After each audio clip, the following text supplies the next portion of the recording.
In this part, we learn different type of convolutions such as dilated convolution and transposed convolution and their application. Before I explain what is the dilated convolution, it's important to know what is the neuron receptive field. As we mentioned in the beginning of the topic 5, we defined the neuron's receptive field as the patch of the total field of view. In other words, what information a single neuron has access to. Similarly, in a deep learning context, the receptive field is also defined as the size of the region in the input that produces the features. Basically, it is a measure of association of an input feature to the input region. The receptive field of a single neuron comprises all the input that have an impact to this neuron, as you can see in this figure. Neurons in the first layer capture less information of the input, while the neurons at the last layer have a huge receptive field and can capture a lot of global information from the input. And as you can see here in this figure, the size of the receptive fields depends on the filter size. And the idea of dilated convolution is also like they wanted to artificially increase the receptive field of the network without using more filter weight. And it's good to note the concept has existed in the past literature under different name, like algorithm for wavelet decomposition, which actually proposed by Schneider et al. In 1987. Here is like a convolutional neural network convolved with 3 layers, and here the kernel size is equal 3, and the orange area here it shows the receptive field of the one neuron in the second layer. And similarly for the third layer, we can see the receptive field of the, this area is like the shown by the yellow color. As depicted in this figure, neurons in the first layer capture less information of input layer, while the neuron at the last layer, they have more access to global feature and more information. In order to capture more information, maybe one way is to increase this receptive field size, and therefore we can capture more global information. But by doing this, it has some disadvantages. Indeed, by increasing the receptive field size, we increase the number of parameters and the weights, which leads we have we need more runtime and also leads to the more computational complexity. Therefore, what is the solution? The solution is to artificially increase the receptive field of our network and using more filter weight by adding a new dilation parameter to the kernel, which can escape the pixel during convolution. By doing this, we can capture more contextual information, of course, and we are able to process the input in a higher dimension to detect more details. And since we have less parameter, we can improve the runtime performance as well. As it depicted in this picture, you can see the dilated convolution on a 2D, 2-dimensional data. Here we artificially increase the receptive field. As you can see, our kernel size is still equal 3, but we are able to capture more information. The convolutional operation is still the same, and by moving the dilated convolution or filter in a different spatial location, we can create the next layer or our feature. By doing this, we increase the receptive field or receptive view of the network exponentially, which is useful in application where the global context is of a great importance for the model decision, such as, for example, in image segmentation, where each pixel is labeled by its corresponding class. In this case, the network output needs to be in the same size of the input image. Straightforward way to do this is to apply convolution and then the convolutional layer by upsampling. However, doing this, it introduced that many more parameters and also computational cost. Instead, dilated convolution is applied to keep the output resolution high and it avoids the need of upsampling. Dilated convolution is applied in other domain as well. One good example is WaveNet, which actually proposed by DeepMind researcher, where they actually generate the audio signal and sign within this network. Another example is ByteNet, which actually translate the text to a speech and learn time text translation. Like time series classification and forecasting is another use case. A dilated convolution to capture global view of the input with the less parameters. Similar to conventional CNN, we have also that we say we have 1D, 2D, and 3D. Here also, like we have 1D dilated convolution, 3D dilated convolution, as well as 2D dilated convolution. Here is one example of one-dimensional convolution with convolutional kernel size of 2. Here we have a stride of 2 as you can see, and also our weight is fixed, is 4.5 and also 1.0. Here the dilation factor is equal 1, which means we do not use any dilation. By moving kernel to the different spatial location, we can create the output, the first output of the feature map, and similarly for the second output feature map as well. And here is like the dilated, still the same convolutional operation, but here the dilation factor is equal to, the kernel size is 2, stride is also 2, but when we would like to apply the weights on the our input feature or our input layer, we actually skip one, like as you can see, one element here. And then in this case, we only apply the weights on the top of the first and the location. Here, the first element of the feature map created by like zero point 0.5 times 1 plus 1 times 3, which is 3.5, and like similar feature. Now, question is, can we use different factor or ratio of the dilation in a one network? The answer is yes. Here, for example, you can see sequence to sequence prediction network, and where in the first layer we use the dilation factor of 1, which means we do not have any dilation, but like in the second layer the factor or ratio of dilation is equal to, and for the third layer it is equal 4.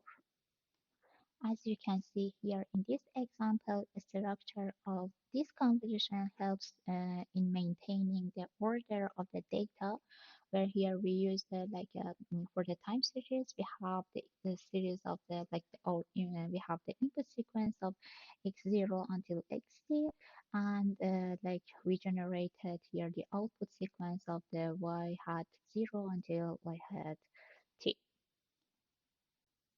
Transposed convolutions are standard convolutions but with a modified input feature map.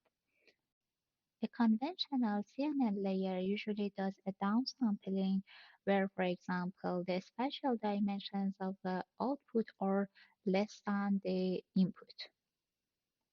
However, in some application and in some network architecture, we need often to do transformation and going in the opposite direction of the normal convolution. For example, we want to do upsampling. Example application is when we have a small image as an input, but we would like to generate a high resolution of the image. By applying conventional CNN layer, we will have like a downsampling layer. But what is the solution? The solution is to use transposed convolution. Transposed convolution are used to re-increase dimensionality back to the initial dimension. By applying transposed convolution, indeed we do upsampling. But note that this is different from the deconvolution because like deconvolution mathematically defined as the inverse of convolution, which we are not doing this here. Before explaining the similarity, let's first have a look at how does the standard convolutional layer works. In this example, we have the input size of 4 in 4 and our kernel size is 3. And by applying kernel size of 3 without the padding and stride of 1, we will have the output feature map equal size of 2 in 2. But the question is how can we generate something like bigger than the input feature map? I mean, like we would like to have the output bigger than input size. One simple way to generate output feature map bigger than input layer is to apply zero padding around our input, as we actually mentioned it earlier. In this example, our input size is 2 in 2, and we applied like a padding layer, 2 layer of the padding, and by applying a normal uh, convolutional operation with a kernel size of 3, we can generate the output feature map with a size of 4 in 4. Indeed, transposed convolution can be seen as a regular convolution, and here, for example, our k prime is equal 3, our stride is equal 1, and p prime is equal 2 in order to re-increase the dimensionality from size of 2 in 2 into 4 in 4. In order to generate something bigger than the input, we need to consider padding equal to like k minus 1. For example, in this example, our kernel size was equal to 3, therefore we needed 2 layers of the padding in order to generate something bigger than our input. In example 2 and example 3, we discuss convolution and transpose convolution as matrix multiplication. At each step of convolution operation, we apply the kernel tensor onto a portion of the element in the input tensor, compute their element-wise product, and further sum the product together. Repeat the step many times until the kernel convolve over the entire tensor. With this perspective, we could actually formulate the convolution operation using matrix operation equivalently. Considering matrix or like a kernel with a size of 4 in 6 and vector size of 6 in 1, we get the output of the vector with a size of 4 in 1. Like doing matrix multiplication, we will have like for the first vector, 0 times x plus a times y, z times b, and 0 times z, 0 times d, and 0 in 0, which at the end we will have for the first entry of our vector a y plus b z. And by continuing this, we will have the like our feature vector or like output vector. And if we want to repeat this as a, like a transpose convolution, we need to transpose our first kernel or our first input. Now we have a metric size of 16.4 and our input size is A, B, C, D, which is like a vector with a size of 4 in 1. Similar to previous example, by doing the like a convolution operation is equivalent to matrix multiplication, and then we can create the output vector with the size 6 in 1. As you can see here in this example, transpose convolution upsample a vector with a length of 4 to length of 6. If we look at this as a convolutional operation, here the stride is 1 and we do not have any padding. However, different from the like a matrix multiplication here, remember the values of x, y, z are tunable, and these are always or kernel, and they can be tuned through the backpropagation, and yeah, they will have a value for them. Here, consider having a vector of z with a size of 6 in one way, and by applying a kernel size of 4 in 6, by doing the convolution as a matrix multiplication, we will have the output vector with a size of 4 in 1. A regular convolution indeed decreases the dimensionality of feature map from 6 to 4. And now if we do like a transpose convolution and transpose the kernel and then apply it on the output of the feature map, now we have like indeed the transpose kernel now has size of 6 in 4, and our input or vector has a 4 in 1, then we can create a vector with a length of 6. Now note that the created output feature map in this way are differ from the like our previous input, where they optimized by backpropagation. And more importantly, the goal of the transpose convolution here is simply to get back to the original dimensionality, and it is not necessarily to get to the back the original feature map. In previous example, we saw Z7 actually computed using the Z1, Z2, and Z3. And it is only used to compute Z1 tilde, Z2 tilde, and Z3 tilde. It means like the element in the downsample vector only affect those elements in the upsample vector that they were originally derived from. In general, transposing the original matrix does not result in a convolution, but a transposed convolution can always be implemented as a regular convolution by using different padding strategy. In example 4, we view transposed convolution from another perspective. Having the input with a size of 4 in 4, kernel size of 3, and padding 1, when we apply a normal convolution, we can create the output feature map with a size of 2 in 2.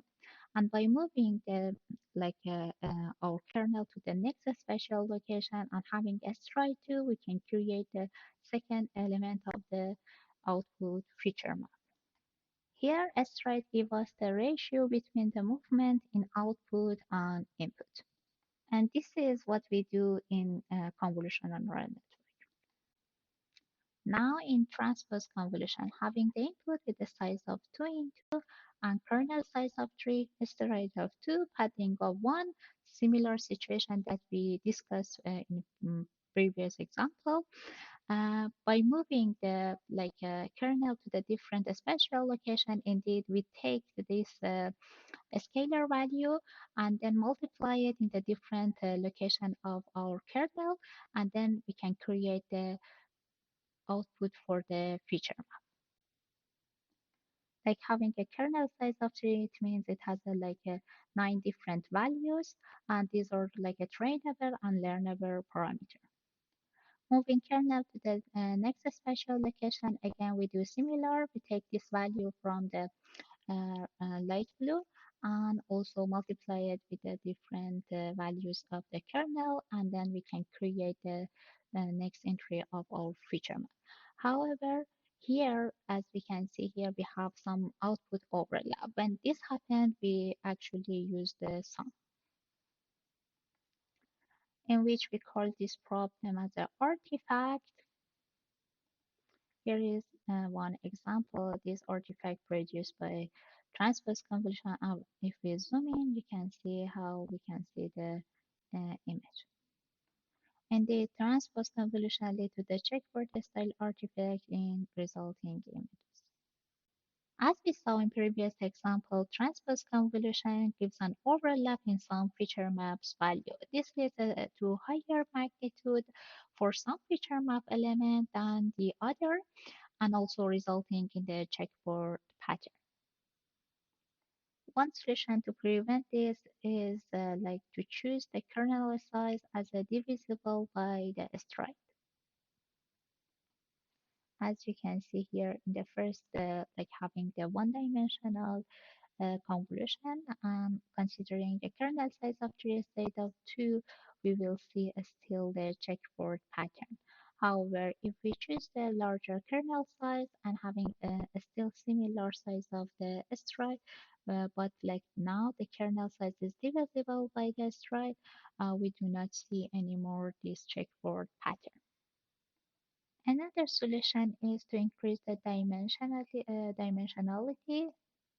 Another solution is increasing dimensionality via upsampling, for example, using bilinear or nearest neighbor, and then convolve this output with regular convolution. Here is one example. We have the input of 22, and then by applying a nearest neighbor, we upsample this matrix to like 4 in 4. And then we use the regular convolution here in order to avoid the checkerboard patterns. And these are the references which we use for this part of our lecture. Thank you for your attention.